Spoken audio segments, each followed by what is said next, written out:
பேக்கரியில் கூட இந்த மாதிரி சாஃப்டாக வாயில் வச்சுனே கரையிற மாதிரி பிஸ்கெட் கிடைக்காதுங்க. அப்படியே இதை உடச்சி பார்த்தோம் அப்படின்னா உள்ள ஸ்ட்ராபெரி ஃபில்லிங், சாக்லேட் ஃபில்லிங் செம்ம டேஸ்ட்டாக இருக்கும். அளவு எல்லாமே வீடியோலேயே கொடுக்குறேன். ஸோ வீடியோ சேவ் பண்ணிட்டு சேனலை ஃபாலோ பண்ணிவிட்டு பாருங்கள். பட்டரையும் சர்க்கரையுமே நல்லா பீட் பண்ணி எடுத்துக்கோங்க. இந்த மாதிரி நல்லா சாஃப்டாக வரணும். அப்போ தான் வந்து பிஸ்கெட் நல்லாயிருக்கும். அடுத்து முட்டையோட மஞ்சக்கருவும் வெண்ணிலா எசன்ஸும் சேர்த்துக்கிறேன். முட்டை வேணாம் அப்படின்னா ஒரு 2 டேபிள் ஸ்பூன் பால் சேர்த்துக்கோங்க.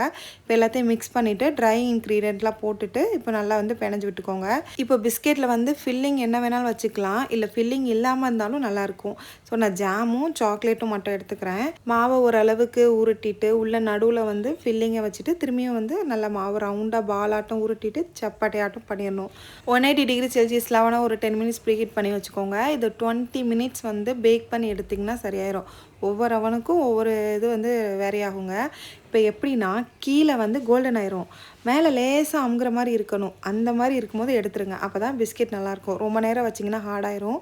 பாட்டிலில் ஸ்டோர் பண்ணி வச்சுட்டு ஒரு 1 வீக் வந்து சாப்பிட்லாம். ட்ரை பண்ணி பார்த்துட்டு சொல்லுங்கன்ட்டு.